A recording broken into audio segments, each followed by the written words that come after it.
There are over 300 dividend ETFs you could buy right now. You need 3, maybe fewer, because most dividend investors are making the same expensive mistake. They own 5 or 6 dividend funds, they think they're diversified, and they're not. I'll show you why in a minute, and it's going to annoy some of you. Today, I'm giving you the only 3 dividend ETFs that actually do different jobs, exactly what each one is for, how much monthly income each pays on $10,000, and the overlap trap that makes most dividend portfolios fake diversification. By the end, you'll know exactly which of the 3 you need, and which ones you can delete from your watch list forever. Let's go. Here's the plan. First, the 3 funds and the 1 job each one does. Then, real numbers, what each pays you monthly on $10,000 invested. Next, the overlap trap, why owning all 3 might be pointless. And finally, how to actually pick, based on your age and what you need the money to do. Let's get into it. AWIC disclaimer.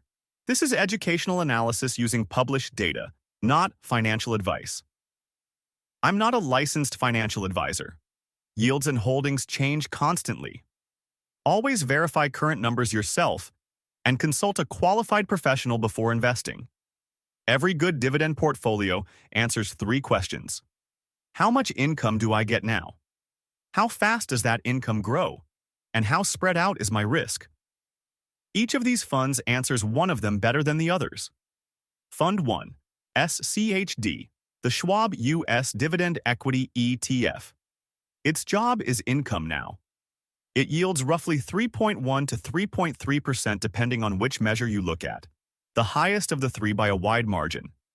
It charges just 0.06%, holds about 100 stocks, and manages over $100 billion. What makes it different is the screen. To get in, a company needs at least 10 years of dividend payments plus strong cash flow and a healthy balance sheet. So, it's quality filtered income.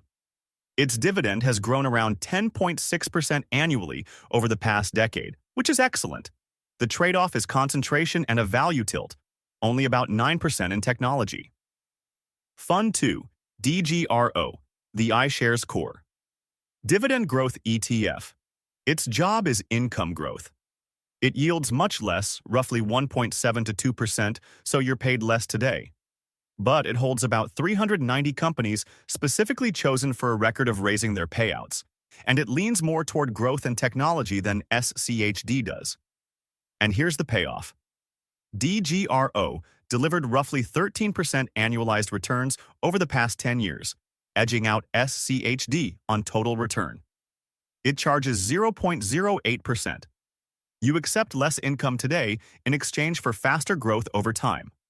Fund 3, VYM, the Vanguard High Dividend Yield ETF. Its job is diversification at almost no cost. It yields around 2.4%, sitting between the other 2, and it holds roughly 580 to 600 stocks. That's 6 times more companies than SCHD. Its expense ratio is rock bottom, and with over $80 billion in assets, it's one of the most liquid dividend funds on the market. No single company or sector can wreck it. This is the closest thing to owning the entire high-dividend portion of the U.S. market for essentially nothing. So, SCHD for income now. DGRO for income growth. VYM for maximum spread at minimum cost. 3 funds, 3 jobs. Let's turn those percentages into actual money because that's what matters. Take $10,000 invested in each at current distribution rates. SCHD generates about $25.67 per month. VYM generates about $20.33 per month. DGRO generates about $14.33 per month. Now scale that up, because $10,000 is a starting point, not a retirement. At $100,000, SCHD pays roughly $257 a month, VYM about $203, DGRO about $143.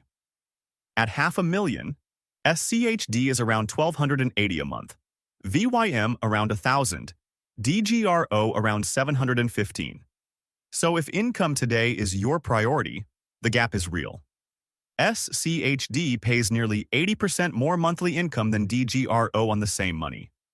That's not a rounding error. That's the difference between covering a car payment and not. But here's the catch, and it's important. All three pay quarterly, not monthly. I'm converting to monthly so you can compare them fairly, but the actual cash arrives 4 times a year, in lumps. If you need a true monthly paycheck, you either build a cash buffer and pay yourself from it, or you pair one of these with a monthly paying fund. Don't build a retirement budget assuming these deposit every month, because they don't. One more honest note on yields. You'll see SCHD quoted at 3.08%, at 3.28%, and at 3.45% on different websites, and none of them are lying. They're quoting different measures: distribution yield, 30-day SEC yield, and trailing 12-month yield.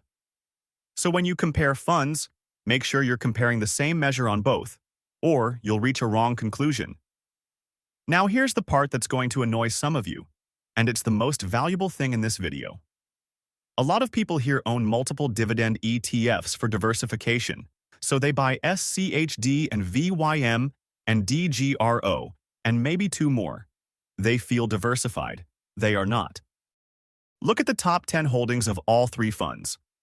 Broadcom, AbbVie, Johnson & Johnson, Home Depot, Coca-Cola, and Merck appear in the top 10 of every single one. The same 6 companies. So if you own all 3 funds, you don't own 3 different baskets. You own the same big American dividend payers 3 times over, wearing different labels, while paying 3 separate expense ratios for the privilege. And it gets worse when you look at sectors. Financials are the biggest sector in both DGRO and VYM, at around 21% each. So you're not spreading risk across the economy, you're tripling down on banks, healthcare, and consumer staples. This is the difference between real diversification and the feeling of diversification. Real diversification means each holding does something the others don't. Adding a 4th or 5th dividend ETF that owns the same 50 companies doesn't reduce your risk at all. It just complicates your portfolio and makes your taxes messier.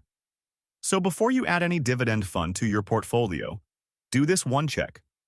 Pull up its top 10 holdings. If you already own most of those names through another fund, that new fund is not diversifying you. It's duplicating you. Delete it from the watch list and move on. So, how many dividend ETFs do you actually need? For most investors, 1 or 2 is enough. If you're retired or close to retirement and want reliable income, SCHD is a strong choice thanks to its higher yield and long history of dividend growth. If you're younger and focused on building wealth over the next 20 or 30 years, DGRO may be the better fit because it emphasizes dividend growth and long-term total returns. If you want a simple, low-maintenance option to hold for decades, VYM offers broad diversification, low costs, and steady income. If you decide to own 2 funds, SCHD and DGRO make the strongest combination.